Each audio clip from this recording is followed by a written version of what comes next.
ওই দ্বিতীয় বিয়ে খুঁজিচ্ছে, এক বউ চালাইতে ইন্ডিয়ান হারবাল খোঁজে। কথা কন আছে না? না যুবক শোনো, এই সমাজে দ্বিতীয় বিবাহ চলবে না, করা জায়েজ আছে, কিন্তু তুমি পারবা না। কথা কয় না কে? বিবাহ করতে গেলে 1 নাম্বার শারীরিক সক্ষমতা লাগবে, 2টা বউ চালানোর মতো দেহের শক্তি লাগবে। কথা কয় না কে? 2 নাম্বার সম্পদ লাগবে, নিজের প্যান কেনার টাকা নাই, ওই 2টা বিয়ে করি আছে না? না টাকা লাগবে, টাকা টাকা। 3 নাম্বার 2 বইয়ের মধ্যে আদালত কায়েম করা লাগবে। খালি বড়টারে ভালোবাসবেন, ছোটটারে বাসবেন না, ছোটটাকে পাগলের মতো ভালোবাসবেন, বড়টার দিকে ফিরেও তাকাবেন না। এরকম করলে হবে। এই বউকে 5 কেজি চাল, ওরে 5 কেজি, এর একটা 3 পিস, এর একটা 3 পিস, যেই দামে যেই কালার। কথা কয় না কে? এর একবারই স্বর্ণ দিয়ে, এর একবারই। এরকম ইনসাফ যদি কায়েম করতে পারেন তাহলে আপনি বিবাহ করতে পারেন। পারবেন কি এরকম ইনসাফ কায়েম করতে? বলে হুজুর এত আমি ওই দেখতেও পারবো না, অতএব একটা নিয়েই ভালো থাকেন, একটাতেই খুশি থাকেন। কথা ক্লিয়ার? আল্লাহ যুব সমাজকে হেদায়েত দান করেন। চিল্লা এখন আমিন। ওই দ্বিতীয় বিয়ে খুঁজিচ্ছে, এক বউ চালাইতে ইন্ডিয়ান হারবাল খোঁজে। কথা কন আছে না? না আজ থেকে 1500 বছর আগে আল্লাহ আইন দিয়েছেন, মাসনা ওয়া সুলাসা ওয়া রুবা ফাইন খিফতুম আল্লাহ তা'দিলু ফাওয়াহিদা। আজ থেকে 1500 বছর আগে আল্লাহ সূরা নিসা স্পষ্ট জানিয়ে দিয়েছেন, তোমরা নারীদের মধ্য থেকে বিবাহ করো 2টা। কয়টা? প্রথমে আল্লাহ 2 দিয়ে শুরু করছে। আল্লাহ বলতেছে 2টা বিয়ে করো, এরপরে বলতেছেন সুলাসা 3টা, ওয়া রুবা 4টা। যদি আশঙ্কা হয় যে তুমি ইনসাফ প্রতিষ্ঠিত করতে পারবা না, এরকম ভয় যদি তোমার ভিতরে থাকে, তাহলে ফাইন খিফতুম আল্লাহ তা'দিলু ফাওয়াহিদা, তাহলে একটাতে তুমি সন্তুষ্ট থাকো। 4টা বিয়ে করলে হবে না, 2টা বিয়ে করলে হবে না। আপনি বিবাহ করতে গেলে আপনার ভিতরে ইনসাফ থাকা লাগবে, আদালত কায়েম করা লাগবে। কথা বলে ঠিক কেনা? আপনি 2টা বিয়ে কি করবেন? একটা বউ তার সংসার চালাইতে জীবনের অবস্থা 12টা বেজে গেছে। আমার এলাকায় এক মুরব্বী 4টা বিয়ে করে 4 বউ কি গার্মেন্টসে পাঠাইছে। ওরা বেতন তুলে চাচার বিকাশে পাঠায়, চাচা বাড়িতে বসে জুয়া খেলে। তো এরকম কি হইলে হবে? হবে না। যুবক, 4টা বিয়ে করতে গেলে 1 নাম্বার একাধিক বিবাহ যারা করে এরা হলো সুপুরুষ। এরা জিনা থেকে বাঁচতে পারবে, গুনাহ থেকে বাঁচতে পারবে, পরকীয়া থেকে বাঁচতে পারবে। হাজারো অপরাধ গুনাহ করার চাইতে একাধিক বিবাহ করা ভালো। পৃথিবীর অধিকাংশ নবী রাসূলদের একাধিক স্ত্রী ছিল, সাহাবায়ে কেরামদের একাধিক স্ত্রী ছিল, বড় বড় আল্লাহওয়ালাদের একাধিক স্ত্রী ছিল। বাংলাদেশের হাইকোর্ট থেকে আইন পাশ হয়েছে, দ্বিতীয় বিবাহ করতে প্রথম স্ত্রীর অনুমতি লাগবে না। পরে যখন এটা নিয়ে সমালোচনা শুরু হয়েছে, মহামান্য আদালত একটু আবার পেঁয়াজ লাগায় দিয়েছে যে সালিসি বৈঠকের মাধ্যমে সিদ্ধান্ত নিয়ে দ্বিতীয় বিবাহ। মহিলারা বলতেছে ঠিক আছে, দ্বিতীয় বিবাহ করছো, ঈদ মোবারক জানাইতেছ, তোর তো খবর আছে। কথা কথা বোঝেন নাই? এই জন্য এই দেশে দ্বিতীয় বিবাহ করলে খুবই বিপদ। কথা কন কেন? আমার কথা কি বিরক্ত হচ্ছেন? কথা বলবেন না নাকি দোয়া করবো? বলেন। রাগ করতেছেন নাকি?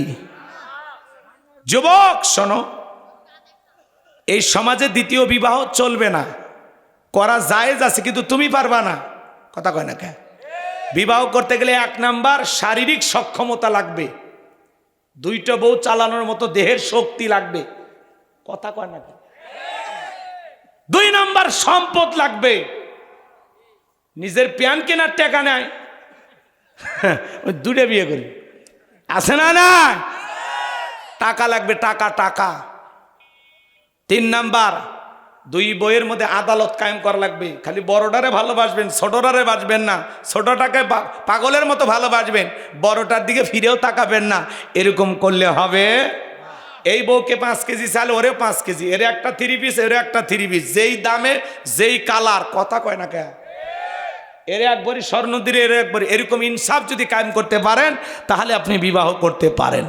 পারবেন কি এরকম ইনসাফ কায়েম করতে? বলে হুজুর এত আমি ওই দেখতেও পারবো না, অতএব একটা নিয়েই ভালো থাকেন, একটাতেই খুশি থাকেন। কথা ক্লিয়ার? আল্লাহ যুব সমাজকে হেদায়েত দান করেন। চিল্লা এখন আমিন। তাহলে যুবক, মা বাবার মনে কখনো কষ্ট দেওয়া, পিতামাতার অবাধ্য হয়ে পালিয়ে যা বিয়ে করা যাবে? পিতামাতা বেজার হয়, কষ্ট পায়, এমন কোনো কাজ করা যাবে? তাহলে পিতামাতার খেদমত করে তাদের মন খুশি রাখতে, তাদের দোয়া নিয়ে কারা কারা জীবন চালাতে রাজি? হাত তুলে দেখান। আল্লাহ আমার প্রত্যেকটা যুবক ভাইদেরকে পিতামাতার খেদমতকারী সন্তান হিসেবে কবুল করুন। চিল্লা বলুন আমিন। আর একটু জোরে বলুন আমিন। আমার ভাইয়েরা, এরপরে লোকমানে হাকিম তার কলিজার টুকরা সন্তানদেরকে বলতেছেন, ইয়া বুনাইয়া ইন্নাহা ইন তাকু মিসকালা হাববাতিন মিন খারদালিন ফাতাকুন ফি সখরাতিন আও ফিস সামাওয়াতি আও ফিল আরদি ইয়াতি বিহাল্লাহ ইন্নাল্লাহা লাতীফুন খাবীর। দেখে বলতেছি, আমার বর্ষে আমার কলিজার টুকরা সন্তান, তুমি যদি সরিষার দানার পরিমাণও কোনো কিছু করো, সেটা যদি শিলা গর্ভে থাকে, আকাশে থাকে, কিংবা মাটির নিচে থাকে, আল্লাহ এইটাও হাজির করবেন। আল্লাহ সূক্ষ্মদর্শী, সব বিষয়ে তিনি খবর রাখেন। ছেলেকে বলতেছে, বাবা, বনে হোক, জঙ্গলে হোক, পাহাড় হোক, পর্বতে হোক, যেখানে তুমি ভালো কাজ করবা, সেটা যদি সরিষার দানার পরিমাণও ছোট হয়, ওই ভালো কাজটা আল্লাহ তোমার আমল নামায় লিপিবদ্ধ করে রাখবে, ওইটাও আল্লাহ তাআলা আমল নামায় হাজিরি করাবেন। আর যদি সরিষার দানার পরিমাণও ছোট্ট গুনাহের কাজ করো, ছোট্ট কোনো অপরাধ করো, পাপের কাজ করো, ওইটাও তোমার আমল নামায় লিপিবদ্ধ করা হবে। যুবক, তুমি কি মনে করো জঙ্গল প্রেম করার জন্য মঙ্গল? জঙ্গলে কেউ না দেখলে একজন দেখতেছেন, তিনি কে? তুমি 14ই ফেব্রুয়ারিতে কার পেছনে গোলাপ ফুল নিয়ে ঘরে রে যুবক? পিতা মাতার চোখে ফাঁকি দিতে পারবা, কিন্তু আল্লাহর কুদরতি চোখে ফাঁকি দেওয়া সম্ভব নয়। নির্দিষ্ট দিনে যারা ভালোবাসা দিবস পালন করে, এটা ভালোবাসা দিবস পালন না, এটা হলো কুত্তা কুত্তি দিবস, এটা বেহায়া দিবস, এটা অশ্লীলতার দিবস, হাজার হাজার নারী ধর্ষিতা হওয়ার দিবস। কথা বলেন, মুসলমানের ভালোবাসা 12 মাস। আমাদের তো জন্ম হয়েছে ভালোবাসার থেকে, কথা কয় না কে? আমাদের জন্মই হয়েছে ভালোবাসা দিয়ে, কথা কয় না কে? পিতামাতার বৈধ ভালোবাসার মাধ্যমে আমাদের জন্ম হয়েছে, আমাদের জীবনই শুরু হয়েছে ভালোবাসা দিয়া। অতএব নির্দিষ্ট একদিন 14ই ফেব্রুয়ারি ভালোবাসা দিবস, এগুলো লন্ডন, আমেরিকা, পৃথিবীর অন্য অন্য রাষ্ট্রের মানুষ পালন করবে, কারণ ওরা কুকুরকে কোলে নেয় আর বাচ্চাকে ঠেলা গাড়িতে নিয়ে ঘোরে। কথা কয়, ওদের ভালোবাসার অভাব, ওদের ভালোবাসার জন্য বুকটা খা খা করিচ্ছে, কারণ ওরা কুত্তে নিয়ে ঘুরছে, আর আমরা বাচ্চাদের কোলে নিই, আদর করি। কথা কয়, বিবির পাশেই ঘুমায় নাকি আলাদা? তাহলে আমাদের ভালোবাসা 12 মাস। এই জন্য 14ই ফেব্রুয়ারিতে আপনার ছেলে মেয়েকে বাহিরে যেতে দেবেন না, বিশেষ করে অবিবাহিত ছেলে মেয়েকে কোনো অবস্থায় বাহিরে যেতে দিবেন না। দিলেন তো গুনার দিকে ঠেলে দিলেন। কথা কর না, আপনার ছেলে 14ই ফেব্রুয়ারি যা কি করবি? বাইরে। অতএব সাবধান, বিশেষ দিনগুলোতে বাচ্চাদেরকে একটু কন্ট্রোলে রাখবেন, নজরে রাখবেন। ওই দিন বলবেন, আব্বু আমি তোমার সাথে যাব, চলো আজকের দিন তোমার সাথে ঘুরবো। কথা কর না, দেখবেন ওর চাকা হাওয়া থাকবি না। কথা কর। মেয়েকে বলবেন, মা আজকে আমি তোমার সাথে ঘুরবো, শেষ, মেয়ের বাহিরে যাওয়ার শখ মিটে যাবে। কথাকে বুঝাইতে পারলাম? আল্লাহ আমাদের হেদায়েত দান করেন, জোরে বলেন আমিন। ছোট ছোট বাচ্চা ভুল করে, কলম নিয়ে আসছে স্কুল থেকে, বাচ্চাকে বলেন যে বাবা না বলে কারো কলম খাতা আনবা না, এটা অন্যায়, এটা অপরাধ। কথা কন। এই যে ছোট ভুল সংশোধন করে দিলেন, ছেলেটাকে না বললে কারো গাছ থেকে আম চুরি করছে, আপনি খুশি হয়ে গেলেন যে কারো গাছের পাতা ছেঁড়ার সাহস নাই, আর তুই আম চুরি করে আনলি, ভবিষ্যতে তো বর্ডারে সব এপার থেকে ওপারে পার করবি। এরকম কি? না না, এরকম বাবা হওয়া যাবে না। ছেলেকে বলো, বাবা আম কত লাগে কিনে খাওয়াবো, কারো গাছ থেকে ফল চুরি করা যাবে? পুকুর থেকে মাছ চুরি করছে, আপনি খুশি হবেন যে 2 মাসের বাজার বাঁচায়া দিলি? না, খুশি হওয়া যাবে না।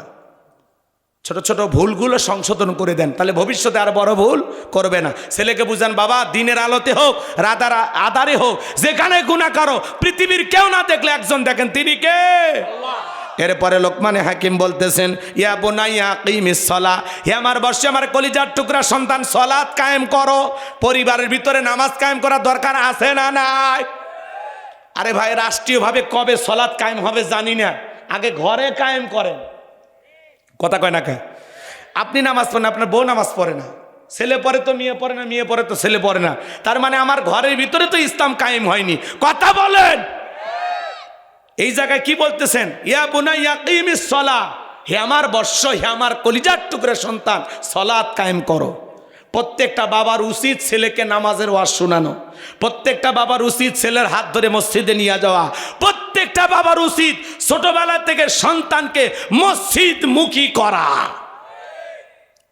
ছেলে স্কুলে না গেলে জবাব নেন, কোচিংয়ে না গেলে খবর নেন, কিন্তু ছেলেটা জহর আসর মাগরিব এশা ফজর পড়েছে কিনা খবর নেন না। কথা কর। মাও বকা দেয়, স্কুলে যাবি না, ঝাঁটা দিয়ে পিটাবো। কোচিংয়ে গেলি না, প্রত্যেকদিন টাকা দিয়ে পড়া, কেন গেলি না, কেন গেলি না, কেন গেলি না, জিকির করে। কিন্তু ছেলেটা জহরের নামাজ পড়লো না, একবারও বলে না জহরের নামাজ পড়লি না দুপুরে ভাত দিব না, জহরের নামাজ পড়লি না দুপুরে ভাত দিব না। বলে বলে বলে বলে বলে না। তা আপনি কিসের অভিভাবক, কিসের মা বাবা, কি দায়িত্ব পালন করতেছেন? খালি জন্ম দিলে মা বাবা হওয়া যায় না, আদব শিকার লাগবে। কথা কয় না গো। এত কঠিন কথা কইলেন হুজুর, বেজার হয়েছেন না? আচ্ছা, আপনার ছেলের হাত ধরে মসজিদে নিয়ে যাওয়ার সাহস আপনার নাই? ছোট বাচ্চারে ঘাড়ে করে বাজারে নিয়ে যান, ঘাড়ে করে শ্বশুর বাড়িতে নিয়ে যান, তা আল্লাহর ঘরে ঢুকতে কি সমস্যা? কথা বলেন। পৃথিবীর সফল বাবা তারা, ছেলের হাত ধরে মসজিদে নিয়ে যাবে যারা। আজকের শিশু আগামীর বাংলাদেশ, আমাদের ভবিষ্যৎ প্রজন্ম আমরা নামাজি হিসাবে গড়ে তুলবো। কারা হাত তুলে দেখেন তো দেখি। আল্লাহ কবুল করেন, চিল্লা বলেন আমিন। এইবার ছেলেকে বলতেছেন ওয়া আমরু বিল মারুফ, সৎ কাজের আদেশ দিবা, মানুষকে ভালো কাজের দিকে আহ্বান করবা, নিজেও ভালো কাজ করবা, মানুষকেও ভালোর দিকে ডাকবা। এরপরে বলতেছেন ওয়ানহা আনিল মুনকার, অসৎ কাজ থেকে মানুষকে বিরত রাখবা, নিজেও অন্যায় করবা না, মানুষকে অন্যায় করতে দিবা না। গ্রামে গান বাজতেছে, 5-7 জন মিলে যা বন্ধ করে দেন। এ কিসের গান রে? আমার বোনের বিয়ে বা আমার মেয়ের বিয়ে। মুসলমানের বিয়েতে কিসের গান? এটা কি হিন্দুর বিয়া, খ্রিস্টানের বিয়া? কথা কর না। মুসলমানের বিবাহতে গান বাজনা গীত জায়েজ না হারাম? কথা বলা লাগবে ভাই। আছে এরকম আছে, ডিক ডিক আওয়াজ দিয়ে মাটি কাঁপে ফেলে দিচ্ছে। মুরব্বী যা কয় বাবা আসরে নামাজ হবে এখন, একটু আওয়াজটা বন্ধ করো। কয় চাচা বিয়ে কি প্রতিদিন হবি? জান তো নামাজ পড়েন তো, ডিস্টার্ব করিয়েন না। চাচা কোন আসরে নামাজ পড়তেছে আর ওই বক্সের আওয়াজে চাচাও কাঁপিচ্ছে। কথা কন ঠিক কিনা? রাতের 12টা-1টা পর্যন্ত গান ডিক ডিক আওয়াজ দিয়ে মাটি কাঁপে ফেলে দিচ্ছে। এই যুবক, আজকে বক্সের আওয়াজে ডিক ডিক আওয়াজ দিয়ে মাটি কাঁপাইতেছো, একদিন এই মাটির নিচে তুমি যাইবা, ওই মাটিতে দিন, ওই মাটি সেই দিন তোরে কোলে নিয়ে কাঁপাবে, চাপা দিবে। কথা কয় 31st নাইট পালন করো, হ্যাপি নিউ ইয়ার পালন করো। প্রথম নাইটটা কিভাবে কাটবে একবারও ভাবলা না যে আমি কবরে কি করব, কবরে আমার কি হবে? কানে ইয়ারফোন লাগায় গান শুনতেছেন, আকাশ শুনতেছেন, বক্স বাজাইতেছেন, পুরো এলাকার মানুষকে গুনাহগার বানাইতেছেন। কথা কয় না কেন? আল্লাহ আমাদের হেদায়েত দান করুক। মসজিদ কমিটি সিদ্ধান্ত নেবেন যে আমাদের এলাকার বিয়েতে কোনো গান, কোনো গীত, কোনো বক্স বাজবে না। কথা কয়, কথা ক্লিয়ার কি বুঝছেন? আল্লাহ আমাদেরকে দায়িত্ব দিয়েছেন, সৎ কাজের আদেশ দাও, অসৎ কাজ থেকে মানুষকে বিরত রাখো। তাহলে অন্যায় অপকর্ম যেখানে হচ্ছে বিরত রাখা দরকার আছে না? না, এগুলো কাজ করতে গেলে কি লাগবে? আল্লাহ বলতেছেন অসবির আলামা আসাবাক, বিপদ আপদ মুসিবতে সবর করবা, ধৈর্য ধারণ করবা। ভালো কাজ করতে গেলেও পরিশ্রম করা লাগে, কষ্ট করা লাগে, মেহনত করা লাগে, ধৈর্যের ব্যাপার। অন্যায়ের প্রতিবাদ করতে গেলেও মানুষের গালি শোনা লাগবে, মন্দ কথা শোনা লাগবে, এটাও একটা কি? ধৈর্যের ব্যাপার।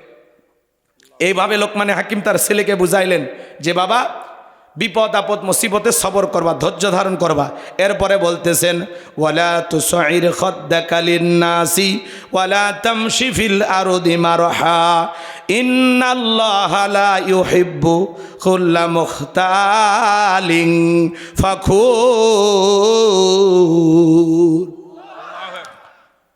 লোকমানে হাকিম ডেকে বলে আমার সন্তান, কলিজার টুকরা সন্তান, মানুষকে তুচ্ছ তাচ্ছিল্য করবা না, অবজ্ঞা বলা করবা না। দেখেন মোটা মানুষ সে কোন মানুষক ধাক্কা মারবার চায়, তোর গাওয়াত কি আছে রে, এটা বডি রে, কথা কর না কে, আছে না নাই ভাই? এই যে মানুষকে তুচ্ছ তাচ্ছিল্য করা, তোমার দেহে গোস্ত একটু ওজন সুন্দর, কে দিছে? আল্লাহ। ভাব দেখাইতেছো মরার আগে 14 কেজি হয়ে মরবো, কথা কন। রাগ করতেছেন আপনারা? মানুষকে তুচ্ছ তাচ্ছিল্য করা যাবে না। বেশি সুন্দর মানুষ কালো মানুষ দেখতে পারে না, এই নাইজেরিয়ান মাল, কথা কয় না। এরকম তুচ্ছ তাচ্ছিল্য করে না, অবজ্ঞা অবহেলা করে না, এগুলো করা যাবে না বাজান। এখান থেকে বেরিয়ে আসা লাগবে। এরপরে বলতেছেন ওয়ালা তামশিফিল আরদি মারহা, অহংকার করো না, দাম্ভিকতা করো না। তুমি কি পারবা পা দিয়ে জমিনটাকে ভাড়ায় ফেলতে? পারা যাবে? যারা অহংকার করে আমার আল্লাহ তাদেরকে পছন্দ করে, যারা অহংকারী তাদেরকে আমার আল্লাহ ভালোবাসে। অহংকার আল্লাহর গায়ের চাদর, যারা অহংকার করে তারা আল্লাহর গায়ের কুদরতি চাদর নিয়ে টানাটানি করে। অহংকার গোলাম হিসাবে, মানুষ হিসাবে আমাদের শোভা পায় না। অহংকারের একমাত্র মালিক আল্লাহ, কথা বলে ঠিক না? ও চাচা, এই একটা দুটা আপনাদের আমেজ, এই ওয়াদা, এই সাইজ, আল্লাহ বক্তা শ্রোতা সবাইকে হেদায়েত দান করুন।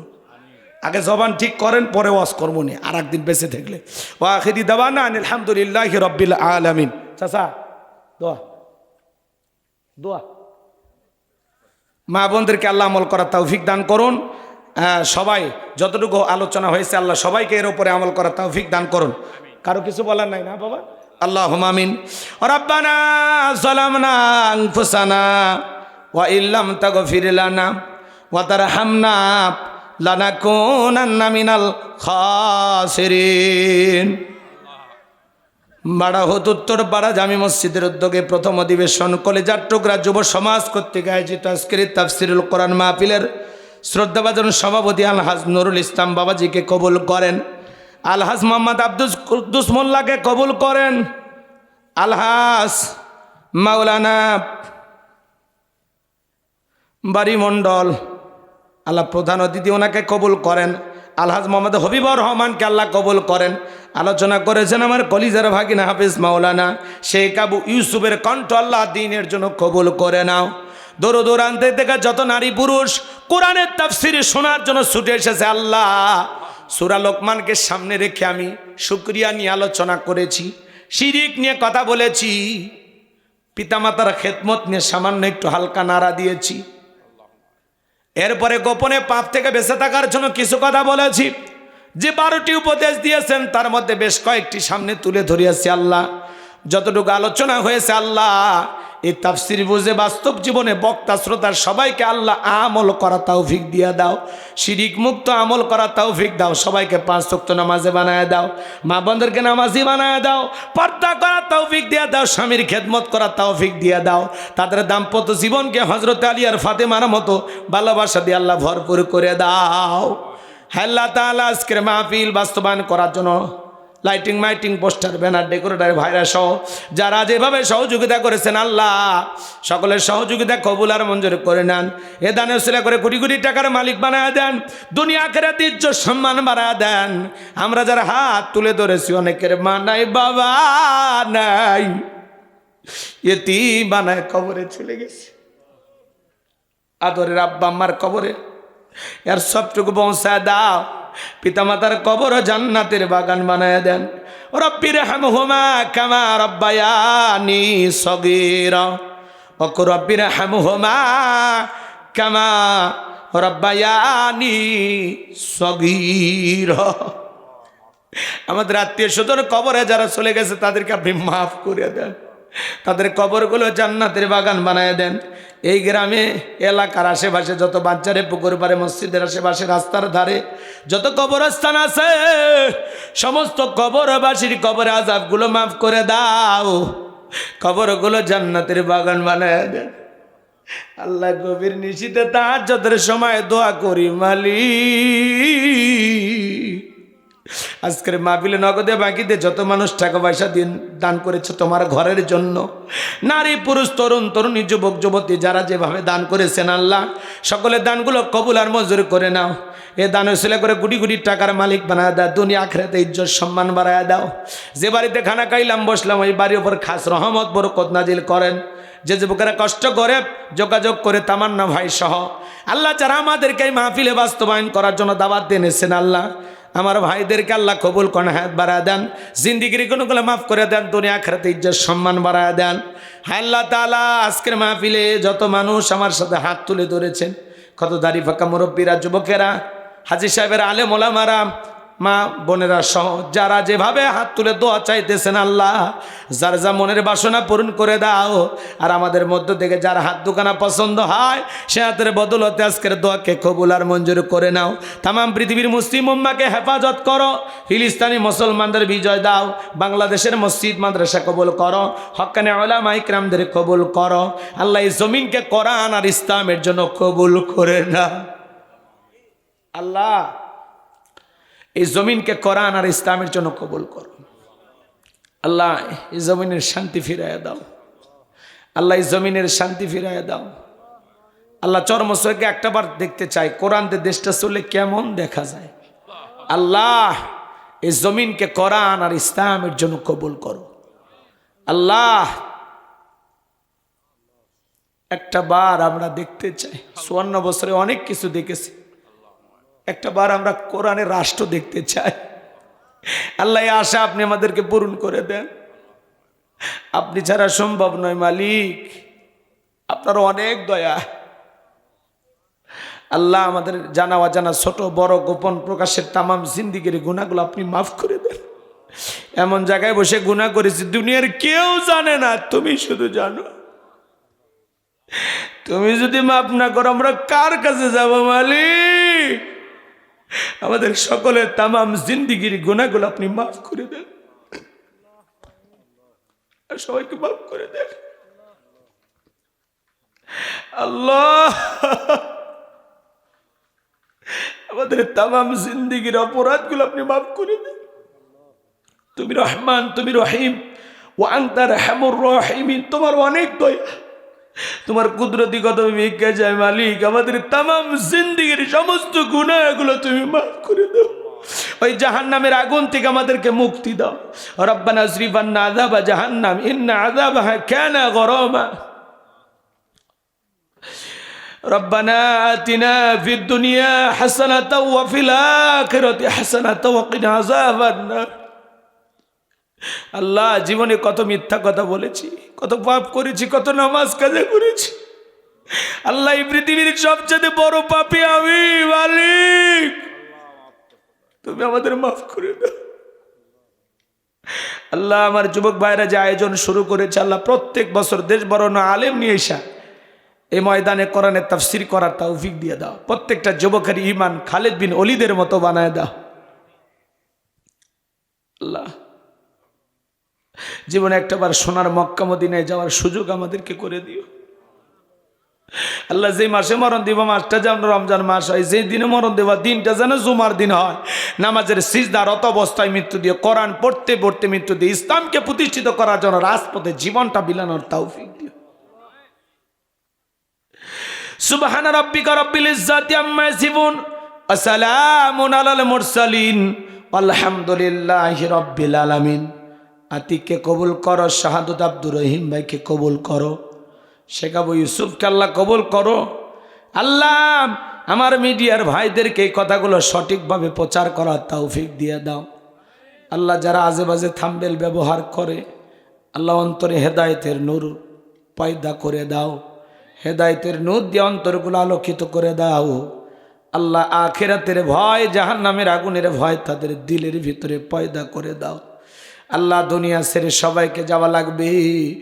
আল্লাহ কখন জানি ডাক আসে আমরা জানি না। যখন মালাকুল মউত সামনে দাঁড়িয়ে যাবে